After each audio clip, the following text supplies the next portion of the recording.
안녕하십니까. 여러분들이 그 2017년도에 제가 강사토다 강사를 위한 방송을 시작했습니다. 그래서 그냥 한 3년 정도 시작을 했고요. 시즌 5까지 시작을 했습니다.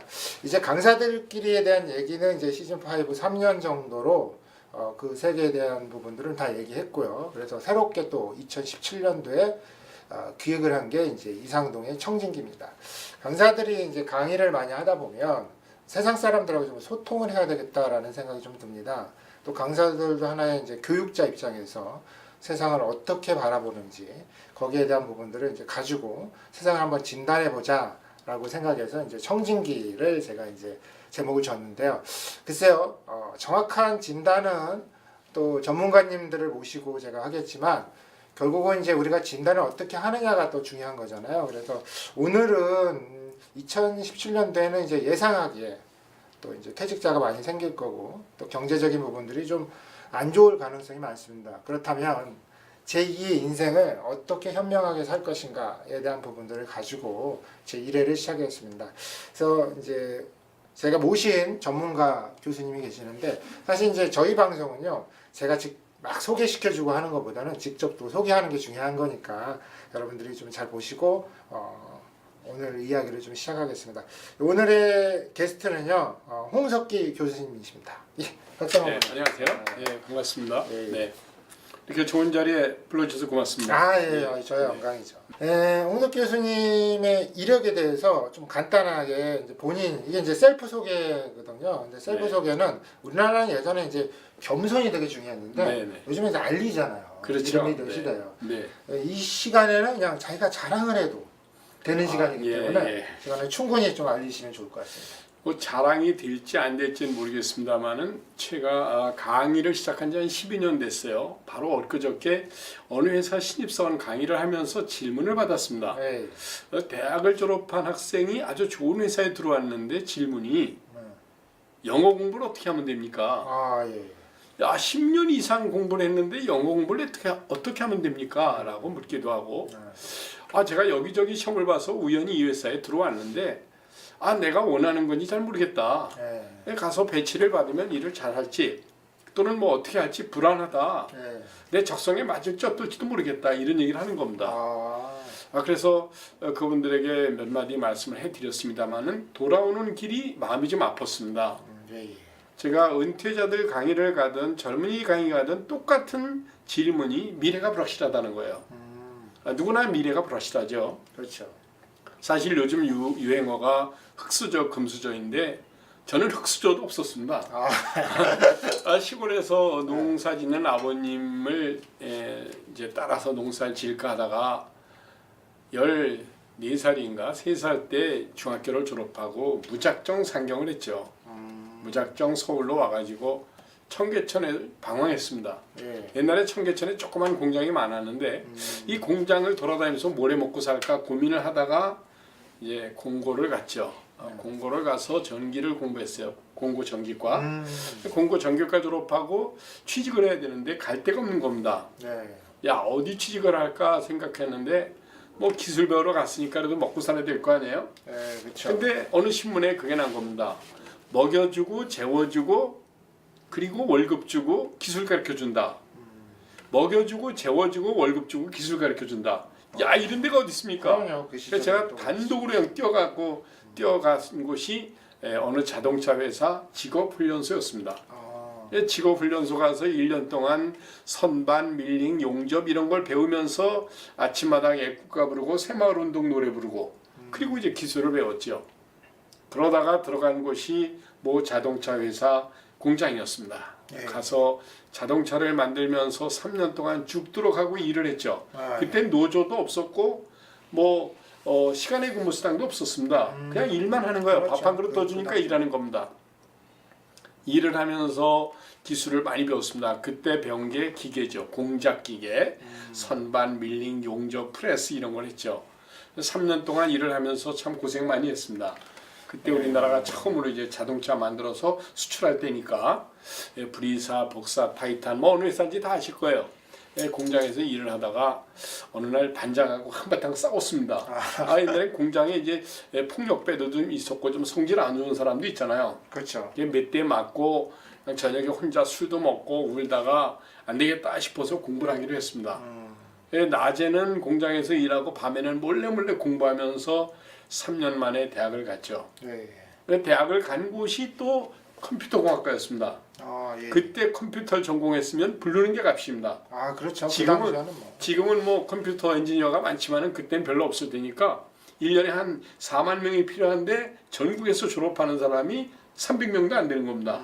그러니까 부르는 게 값이죠. 네. 좋은 회사에 들어갔습니다. 예. 회사에 들어가서 코볼, 포트란, 어셈블러 프로그램을 짜면서 열심히 데이터베이스 만들고 온라인 뭐 시스템 구축하고 플로우 차트 그리고 네. 이렇게 일을 하다 대리까지 됐는데 어느 날 윗사람이 저를 부르더니 인사 업무를 하라는 겁니다. 아, 예. 전 공대를 나왔고 근로기준법, 노동조합법도 모르는데 인사과로 발령이 난 거예요. 제가 인사 업무를 하다 보니까 제가 뭐 아는 게 있습니까? 근로기준법, 노동조합법, 사내근로복지기금법, 남녀고용평등법, 뭐 노동쟁의조정법, 법, 시행령, 시행규칙, 예규지침 이런 걸 공부하지 않으면 안 되는 거예요. 예. 그래서 안 되겠다 싶어서 할 수 없이 또 대학원을 갔습니다. 네. 대학원을 가서 경영학을 공부했죠. 예. 그러다가 이제 어떻게 하다 보니 또 인사과장이 됐습니다. 인사과장이 되니까는 좀 일 좀 할만 하더라고요. 또 회사에 좀 파워도 있는 것 같아요. 아, 그럼요. 직장에서 또 인사 쪽 맡으면 예. 부서가 또 파워 있는 부서. 그래요? 저는 그땐 그런 걸 모르고 그냥 회사에서 인사과장 해주니까 이제 먹고 살만한가 보다 이렇게 생각을 했는데 알고 보니까 이게 따까리 하는 겁니다. 그냥 뭐 비서실장 역할도 하고 노조 간부들 데리고 술도 마시고 뭐 여러 가지 일을 하다 보니까 힘들더라고요. 그래 한참 힘들어서 고민하고 있던 차에 그분이 어느 날 또 저를 부르는 겁니다. 야, 홍 과장 인사 업무 얼마나 했어? 5년 했습니다. 다른 거 안 하고 싶어? 뭐 다른 거 할 게 뭐가 있습니까? 저 전산실로 보내주십시오. 야 미친놈아, 네가 짠 코볼 프로그램이 아직존인 줄 알아? 그러지 말고 영업 좀 해라. 저 영업 못합니다. 저 술도 못 먹습니다. 저 남한테 아쉬운 소리 한마디는 못합니다. 미친놈, 넌 마 자식아 이 다음에 뭐 해 먹고 살려 그래? 영업을 해봐야 돼 사람은. 그게 갑자기 영업부로 발령을 내는 겁니다. 영업부로 발령 나자마자 출장을 보내주는 거예요. 네. 런던, 뉴욕, 상하이, 미넨, 동경.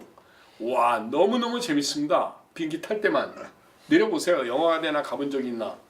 그래서 제가 직장 생활을 23년 하면서 정말 바닥부터 좀 좋은 회사까지 인사, 영업, 교육, 복리후생, 노사관계 그리고 또 뭐 이렇게 기능직 생활까지 했습니다. 어느 날 그 임원이 부르더니 너 아무래도 좀 짧은 것 같은데 영어 공부 좀 해라. 예. 영어 원래 못합니다. 하려면 해. 그 영어 공부를 또 마음먹고 한 1년 반 동안 했더니 뉴욕 보험대학에 연수를 보내주더라고요. 그래서 제가 전공이 7개입니다. 와. 전기, 기계, 컴퓨터, 보험학, 경영학 그리고 책 3권 쓰고 4권 번역했죠. 네. 잘난 척해서 죄송합니다. 아니요, 여기 뭐 네. 잘난 척을 하는 게 네. 아니라 자기를 보여주기 위한. 네, 프로니까. 그렇죠. 그 제가 요즘 젊은이들을 만나면 뭐 공대를 나왔다, 뭐 공고를 나왔다, 무슨 뭐 영업을 했다라고 이렇게 내 전공과 적성이 마음에 안 든다 이런 얘기들을 많이 하는데 그런 거 중요하지 않다고 보는 겁니다. 지금 통섭의 시대죠. 네. 이제 멀티플레이어다 하는 겁니다. 물론 저도 전문성이 없어서 고민을 많이 하지만 네. 사실 그 경력 관리 있어서 중요한 게 한쪽으로 쭉 가는 사람이 있고 이게 이제 싱글 리니어 커리어라고 얘기하는데 한쪽으로만 계속 성장하는 사람 있죠. 예. 평생 의사만 하거나 평생 변호사로 있거나 평생 공인회계사로 있는 사람이 있고 평생 공무원 하는 사람이 있지만 또 왔다 갔다 할 수도 있는 거니까 그렇죠. 이게 스파이럴 커리어라고 얘기합니다. 그래 뭐 이런 일도 했다 저런 일도 했다 장사도 했다 사업도 했다 망했다가 다시 성공했다 교수도 되고 작가도 되고 화가도 되고 시인도 되고 이런 사람 많잖아요. 그래서 저는 늘 젊은이들에게 강조하는 것이 다양한 경험을 해봐라. 그리고 다양한 공부를 해라. 뭐 그런 말씀을 드리고 싶습니다. 예, 좋습니다.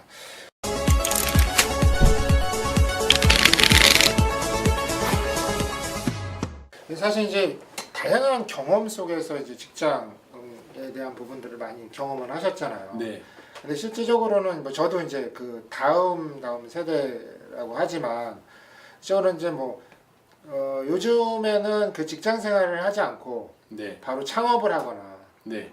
이제 어떤 인간관계보다 이제 자기가 개인 성향이 되게 크잖아요. 네.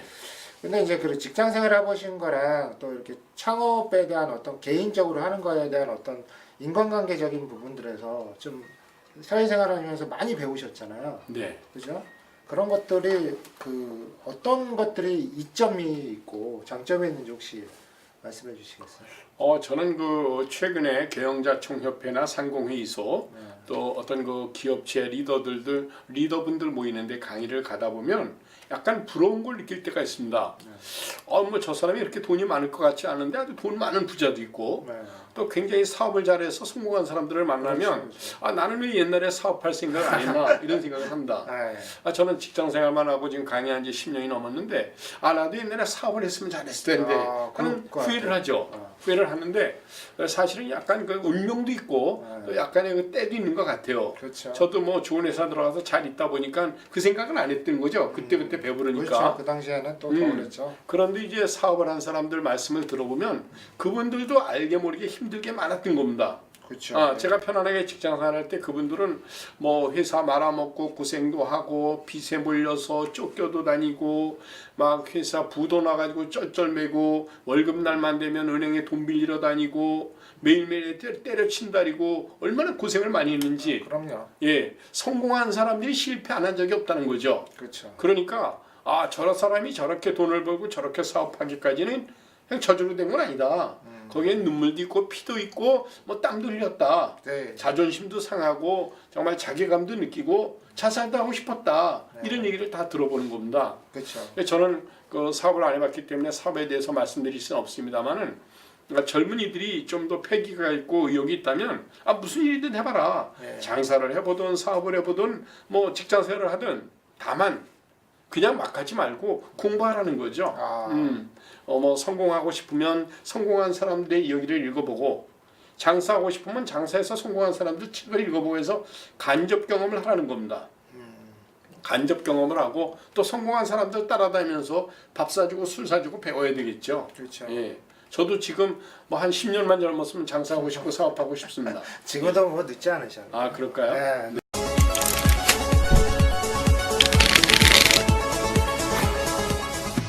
그럼요. 사실 이제 저는 약간 경험주의 같아요. 저도 이제 지금 이제 직장 생활로도 프리랜서를 하면서 직장 생활이 프리랜서 할 때 그 자기 사업을 할 때 직장 생활을 해보니까 직장이 나를 얼마나 보호해 줬는지 그럼요. 그거를 절실히 느끼더라고요. 그 당시에는 사실 월급만 받고 불만이 되게 많았잖아요. 지금 저도 학생들 가르치면서 그 이해가 가요. 저도 그랬으니까. 근데 나와 보니까 이게 CEO라고 하는 입장이 결국은 자기 월급을 못 받아가더라도 직장 한 달 되면 꼭 줘야 되는 월급이 있잖아요. 우리는 그냥 받아가는 입장이고. 그래서 그런 것들을 해보니까 절실히 느끼는 것 같아요. 안 해본 사람들은 이제 또 그런 걸 실질적으로 느끼지 못할 수도 있지만. 그래서 이제 직장 생활을 그렇게 해보시면서 가장 직장 생활에서 가장 어려웠던 게 있으세요? 제가 직장 생활할 때 힘들었던 게 공대 나와서 전산실에 근무하다 인사과 갔을 때 굉장히 힘들었습니다. 우리가 직장 생활할 때 뭐 부서가 바뀌거나 직무가 바뀔 때 엄청난 스트레스죠. 그렇죠. 그러다가 뭐 잘 또 견뎠는데 회사를 옮기게 될 때가 있습니다. 그렇죠. 제가 본의 아니게 제가 근무하던 회사가 15년 동안 근무했는데 갑자기 구조조정하는 일이 생겼어요. 그때 마침 제가 인사 한번 했기 때문에 홍 과장 우리 회사 직원들 한 30% 잘라내야 되는데 그 작업 좀 해봐. 자 명예퇴직금 얼마 줘야 돼? 고용보험 어떻게 신고해야 돼?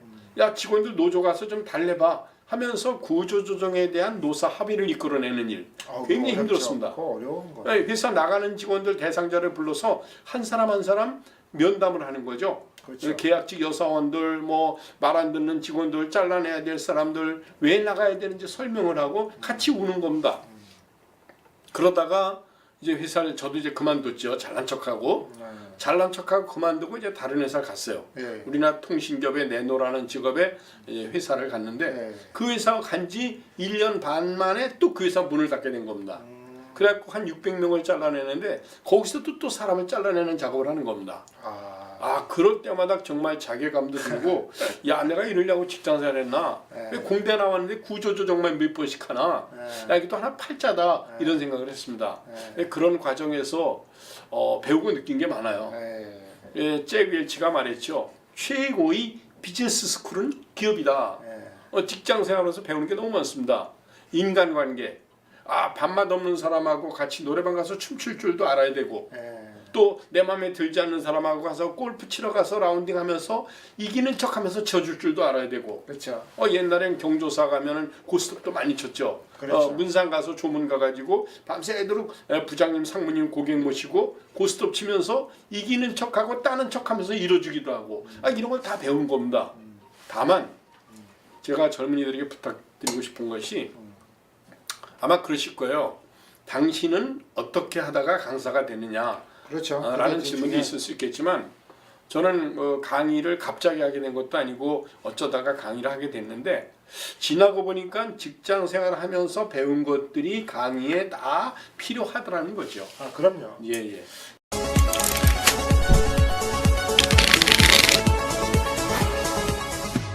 사실 저도 이제 막 인내력을 키운 게 아마 직장생활에서 하기 싫은 것도 하면서 그럼요. 인내력을 되게 많이 키운 기억이 나요. 네. 실적으로 이제 교수님 같은 경우는 또 시대가 지금 현대 젊은 세대하고 그때 살았던 세대하고는 좀 많이 이제 변화가 됐잖아요. 네. 근데 이제 끈기가 없다라는 요즘에 젊은 세대들이 있어요. 그러니까 자기가 하고 싶은 건 좋은데 하기 싫은 거에 대한 어떤 해보지도 않고 이제 바로바로 그만두는 현상이 좀 있습니다. 그때 혹시 하고 싶지 않다, 난 빨리 때려치고 싶다라고 할 때가 언제쯤이세요? 회사 그만두고 싶을 때 많죠. 네. 제가 뭐 인사과 와가지고 뭐 사원 채용 계획이나 사장 출장 계획 같은 보고서를 올렸는데 뭐 인사부장이 야 홍대리 너 대학 나왔어 임마? 그걸 보고서라고 올려? 넌 이 전공이 공대 나온 놈이 공부를 안 해? 하고 막 결제판 던질 때 당장 때려치고 싶죠. 또 영업부서 가가지고 고객들 만나서 술 마시면서 먹지도 못하는 술 먹으면서 취해갖고 저 먼저 해롱해롱거리다가 그 다음날 깨질 때 때려치고 싶죠. 그런데 저는 한 가지 생각합니다. 그 요즘 애들 다 그래. 근데 다 그렇지 않아요. 그럼요. 네. 제가 직장에 가서 강의를 할 때 신입사원들 만나보면 요즘 애들이 다 거의 스마트폰 하니까 글씨 못 쓴다 그러는데 어떤 신입사원은 아주 글씨를 또박또박 예쁘게 잘 썼습니다.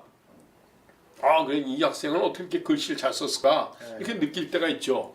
또 뭐 요즘 젊은이들이 나는 성공하려면 하고 싶은 일 해야 된다. 하고 싶은 일이 뭔지 모르겠다. 적성에 맞는 일을 해야 성공한다 이런 얘기 해주는데 저는 그게 틀렸다고 생각합니다. 내가 적성에 맞는 일이 뭔지 나도 몰라요. 그렇죠. 또 하고 싶은 일이 뭔지도 모릅니다. 하고 싶은 거야 뭐 세계 여행 다니고 뭐 술 먹고 친구들 만나는 거 하고 싶지 뭐 누가 남의 밑에 가서 일하고 싶겠습니까?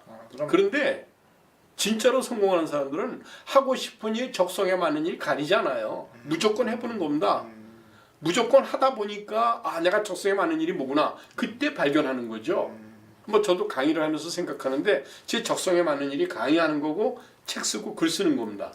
근데 그렇죠. 그것이 내 적성에 맞는지 몰랐어요. 전 컴퓨터 공학이나 기계 공학이 제 마음에 안 들어요. 안 드는데 먹고 살려고 했습니다. 하다 보니까 하다 여기까지 왔는데 지금 하는 일이 가장 마음에 드는데 사실은 그 과정에 그런 경험들이 필요했다는 거죠. 저는 젊은이들에게 부탁합니다. 유행을 따르지 말라는 겁니다. 뭐 아프니까 청춘이다. 대세를 따라가야 된다. 뭐 적성에 맞는 일 해야 된다. 웃기지 마라. 그런 거 다 소용없다. 그냥 닥치는 대로 해봐라. 저는 그런 말을 하고 싶어요. 그러면 또 어떤 젊은이는 뭐 꼰대니까 그런 얘기하기 이렇게 말할지 모르지만 사실은 어른들이 젊은이들에게 똑바로 말을 할 때는 해줘야 됩니다. 이 불확실성 시대의 미래를 어떻게 잡을 것인가. 미래? 아무도 몰라요. 저도 모릅니다. 그렇죠. 모르기 때문에 모르는 게 기회라는 거죠. 그렇죠. 그래서 불확실한 미래에 도전하는 능력은 지금 나에게 주어지는 일 뭐든지 할 수 있어야 되는 거죠. 적성에 맞지 않는다. 회사가 너무 멀다. 지방은 싫다. 원했던 일이 아니다. 그럼 할 일 없다는 거죠. 그렇죠. 뭐 어떤 사람이 그러더라고요. 얼마 전에 그 서울에 하는 젊은이를 만났는데 이번에 천안으로 인사과정이 났대요. 멀어서 갈까 말까 모른대요. 천안이 뭐가 멀어. 뉴욕도 가고 런던도 가고 파리도 가는데 중동에도 가고 저 아프리카도 가는데 뭐가 뭐냐는 거죠. 멀지 않다. 제가 쉬운 예를 들면 그 닛산 자동차 회장이 카를로스 곤입니다. 네. 이 카를로스 곤 회장은 레바논에서 태어나서 브라질에서 자라고 프랑스에서 공부했어요. 근데 지금 일본 자동차 회장입니다. 5개국을 합니다. 자, 지구를 돌면서 일한다는 거죠. 오바마 대통령도 케냐에서 태어나서 인도네시아에서 자라고 미국 가서 공부해서 대통령까지 됐잖아요. 네. 뭐 멀다, 적성에 맞지 않는다, 뭐 천안이 멀다, 이거는 그냥 배불른 소리죠. 그렇죠. 제가 좀 심했나요? 아니야.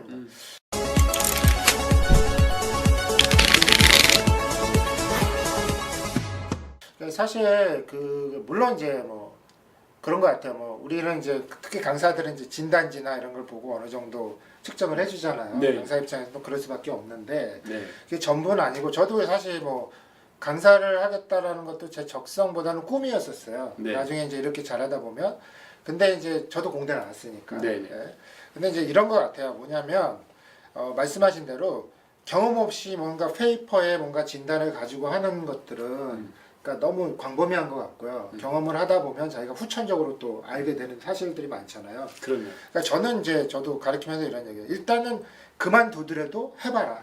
그럼요. 예. 네. 해봐서 청 아니면 그만두는 거에 대한 부분은 자기 선택이잖아요. 그럼요. 예. 근데 안 하는 거는 아무 선택도 하지 않는 거잖아요. 그럼요. 그러면 아무 일도 벌어지지 않고 음. 자기 인생에 아무것도 없는 거라고 생각을 하니까. 근데 이제 교수님 같은 경우는 이제 도전을 되게 많이 하는 것 같아요. 그 상황에서 지금 네. 뭐 강사도 어떻게 보면 제가 봤을 땐 도전인 것 같아요. 아, 그럼요. 지금 네. 계속 끊임없이 또 이제 살아가기 위해서 계속 도전을 하고 계신 것 같은데 이제 도전이라고 하는 부분들이 어떻게 보면 되게 무모할 수도 있어요. 준비 없이 아까도 말씀하신 네. 대로. 그럼 만약에 이제 이런 오늘 방송을 들으시는 분들에게서 뭔가 새로운 것들을 도전하고 싶은데 강사도 이제 도전하신 거나 마찬가지인데 네. 아까도 말씀하신 대로 그런 거에 대한 어떤 준비 사항이나 이런 부분들이 혹시 있으셨나요? 강사 생활하실 때? 많죠. 네. 제가 회사를 40대 후반에 회사를 그만두고 한 2년 동안 고민을 했습니다. 방황을 했죠. 뭐 청계산, 관악산, 도봉산 등산을 했습니다. 매일매일. 한 달 등산 가봐. 그게 재밌나? 그렇죠. 예. 등산을 하면서 생각을 했습니다. 시골 가서 농사를 지을까, 빵집을 할까, 커피숍을 할까, 노래방을 할까, PC방을 할까. 친구들 만나서 얘기하면 다들 그러죠. 야, 요즘 되는 장사가 뭐 있냐? 야, 그거에서 돈 버니? 뭐 이런 얘기를 합니다. 네. 그 어느 날 친구들 만나서 야, 내가 그래도 2년째 놀고 있는데 책 한 권 쓸까? 야, 네가 작가냐? 아, 그래도 책 한 권 쓰고 싶다. 에이, 요즘 책 팔아서 돈 버는 놈이 있냐? 하고 비아냥거리는 가져다가 번역을 하게 됐습니다. 같이. 네. 그래서 어느 날 나도 욕심이 있으니까 그렇죠. 아, 나도 책 한 권 번역할까? 그랬더니 아, 네가 영문과 나왔냐? 뭐 네가 영어 잘하나? 이런 얘기합니다. 그래서 전 하고 싶은 거예요. 그래서 한 2년 동안 고생해서 책을 한 권 번역했습니다. 네. 책도 번역하고 강의도 하고 책도 쓰고 칼럼도 쓰고 하면서 정말 많은 도전을 했어요. 네. 근데 도전할 때마다 가장 가까운 사람들이나 또는 친하다는 사람들이 반대를 할 때가 있습니다. 네. 그게 되겠어? 아, 그건 말이 돼? 하는 얘기를 하는데 그런 거 걱정하지 말라는 거죠. 그렇죠. 그런 의견은 도움이 안 됩니다. 예를 들면 그거죠. 괴테가 파우스트라는 시극을 60년을 썼습니다. 네. 박경리 선생님이 토지를 25년 썼죠. 네. 미켈란젤로가 시스티나 성당의 천장 그림 천지창조를 4년 8개월 동안 거꾸로 매달려서 그렸습니다. 자, 박지성 씨도 유럽에 가서 10년 이상 지금 축구를 하고 있잖아요. 그렇죠. 한 구단에 가서. 네. 자, 무엇이든지 시간이 걸리는 법이에요. 그 시간을 참아낼 수 있어야 되는 거죠. 뭐 말콤 그레디얼이 말했던 것처럼 뭐 1만 시간의 법칙이 있듯이 뭐 1만 시간이든 10년이든 떠나서 약간 끈질기게 할 필요가 있다는 겁니다. 하다 말고 하면 되는 게 하나도 없죠. 그렇죠. 빵집을 하든 국수집을 하든 장사를 하든 사업을 하든 한 우물을 팔아 10년 이상. 저도 이제 강의 10년 하고 나니까 이제 강의 잘해야겠다는 생각이 이제 드는 겁니다. 예, 그래서 저는 어떤 생각이 드냐면 남들이 반대하고 남들이 부정적으로 얘기하는 거 너무 눈치 보지 마. 그리고 그게 유행이라고 너무 따라가지 마. 튄다고 해서 튀는 게 전부가 아니야. 네. 예, 전 그래서 요즘 언론이나 방송에서 떠드는 여러 가지 그 개그 콘서트나 뭐 이런 가벼운 프로그램에 나오는 것들이 좀 너무 젊은이들을 쉽게 만드는 게 아닌가 이런 생각을 합니다. 예.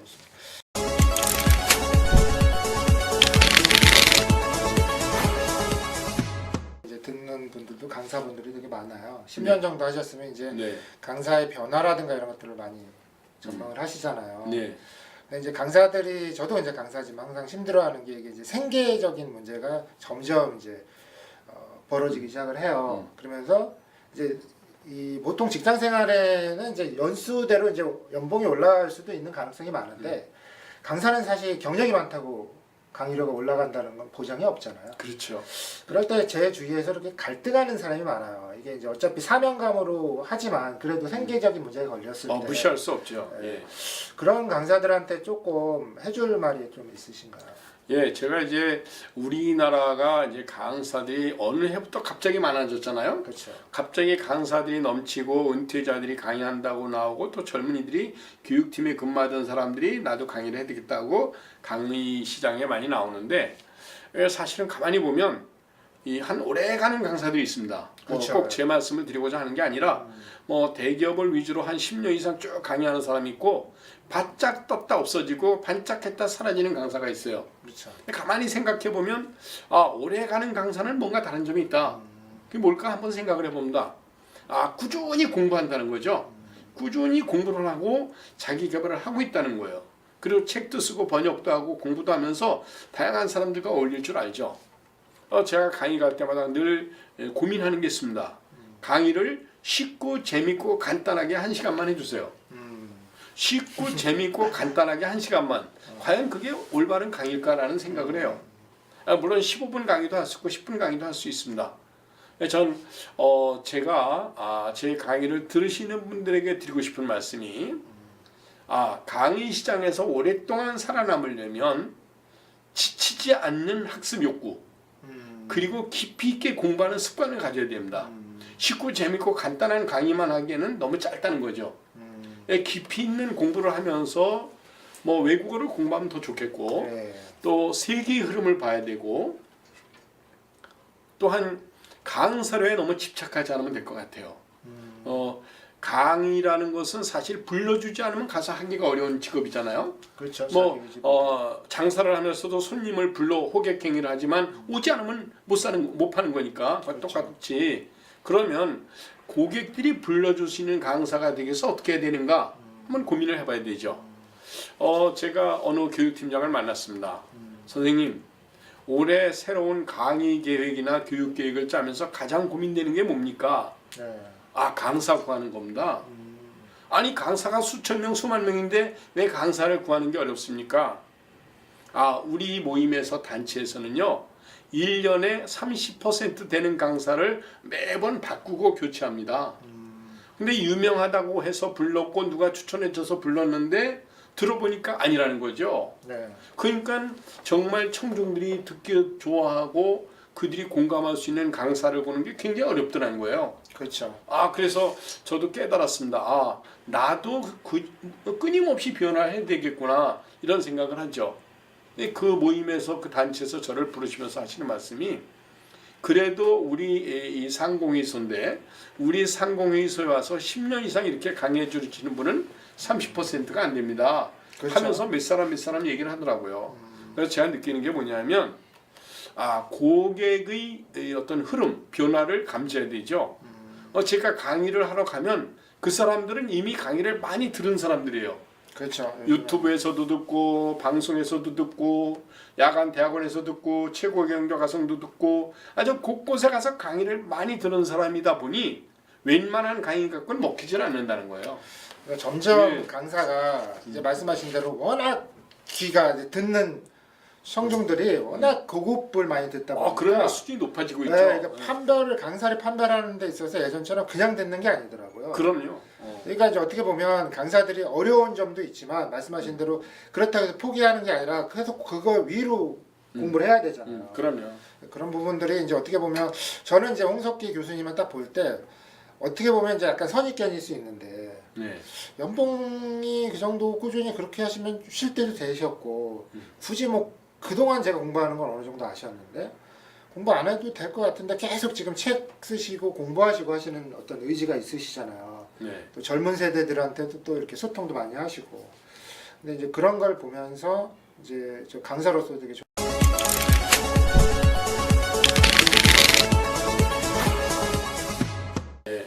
그 마지막 질문에 이제 그렇게 좀 그런 마음이 좀 있으실 거잖아요. 나는 네. 이 정도 어떻게 보면 이제 동기들끼리 비교도 하게 되면 네. 그런 마음을 가질 때 계속 뭐 새벽에 일어나서 영어 공부도 하시고 뭐 외국 방송도 들으시고 하시는데 그런 어떤 의지 이런 것들은 어디서 나오시는 거예요? 사실은 그 공부라는 게 한이 없지만은 제가 아직 박사기가 없습니다.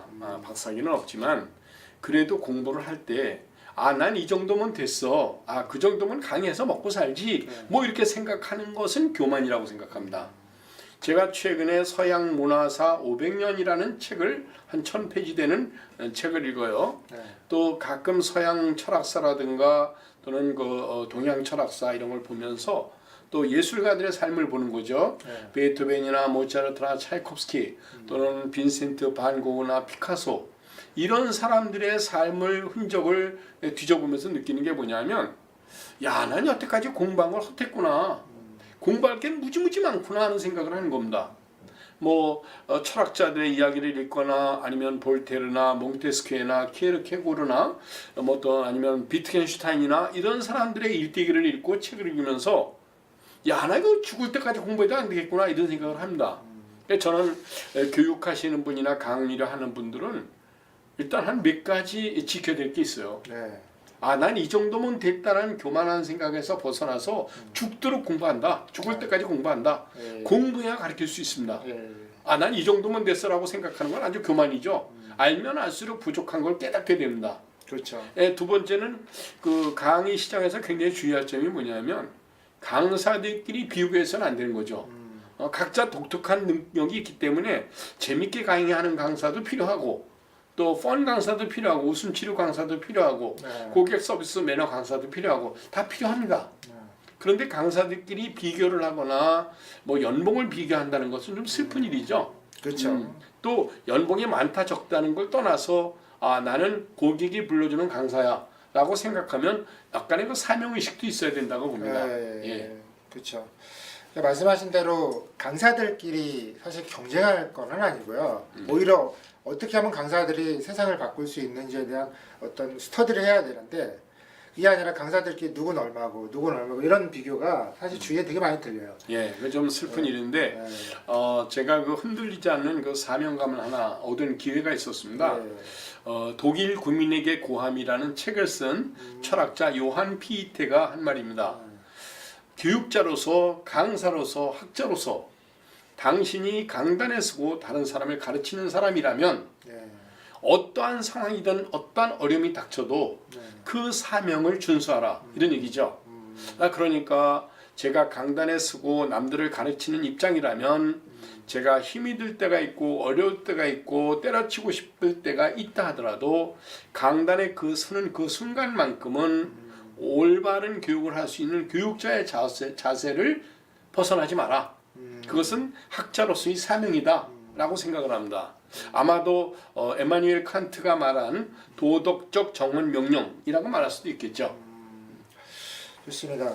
이게 사실 저희가 일부에 이상동의 청진기가 2017년도에 이제 시작을 해서 셀프 청진기입니다. 네. 그러니까 딱 들어보니까 스스로 이제 잘 아시는 부분들도 많고 또 이제 사람이 자기 자신에 대해서 자기는 되게 잘 아는 것 같은데 남이 나를 시선을 바라봤을 때 어떤 또 평가를 들을 수도 있잖아요. 네. 그죠? 그러니까 내가 보는 어떤 셀프 청진기에서는 제가 이제 스스로 느낀 것들이 되게 많고요. 네. 그런 것들을 이제 했고 이제 2부에서는 이제 객관적으로 이제 저하고 같이 만나서 퇴직자에 대한 부분들을 좀 할 겁니다. 좋습니다. 그때는 이제 객관적인 시선에서 세상을 바라보는 청진기 그런 것들을 하겠습니다. 여러분들이 이제 일부의 셀프 청진기에 대해서 이제 말씀을 좀 드렸는데요. 사실 제가 이제 의도한 바는 그렇습니다. 강사들이 아까 말씀하신 거하고 이제 국한되는데 강사들끼리 만나서 강사 얘기만 하는 것이 그게 옳은 것이냐라는 것들이죠. 그러면 더욱더 자괴감이 생기기 시작하니까 오히려 어떻게 하면 세상을 바라보는 눈을 키울까라는 어떤 광범위한 시선에서 바라봤으면 좋겠다라는 생각 때문에 그전에는 이제 강사 얘기만 좀 했다면 지금 이제 세상 강사가 어떻게 세상을 바라보는지에 대한 부분들을 좀 했습니다. 그래서 요거 이제 일부가 벌써 한 35분 정도 벌써 지났어요. 네. 이제 얘기하다 보니까 네.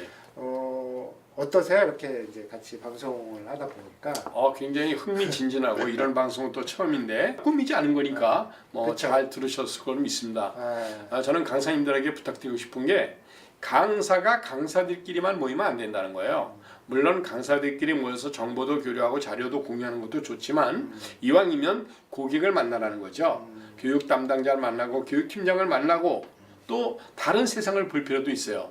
제가 조금 오버한다면 저는 매일매일 아침마다 미국 CNN 방송, 영국 BBC 방송, 중동 알자지라 방송을 봅니다. 그래서 세계 3대 뉴스를 보면서 세계의 흐름을 보는 거죠. 그러면서 매일매일 아침에 탑뉴스를 읽고 재밌는 칼럼도 읽어요. 그러다 보면 교육자로서 강사로서 정말 세계를 보는 눈이 제대로 갖춰지겠구나 하는 생각을 매일매일 다시 깨닫고 있습니다. 예, 감사합니다. 지금까지 이제 1부 셀프 청진기를 만났는데 이제 2부에서는 이제 그러니까 이슈에 대한 어떤 그런 청진기를 좀 해보겠습니다. 예, 이상 1부 마치겠습니다. 감사합니다. 감사합니다. 쾌적한 환경의 강남권 강의장을 찾으십니까? 아라메디컬 그룹 강의장을 권해드립니다. 수용인원 30여 명, 완벽한 강의 장비. 양재역 5번 7구 7분 거리에 위치한 아라메디컬 그룹은 대한민국 강사님들을 응원합니다. 대관 문의 02-3453-6856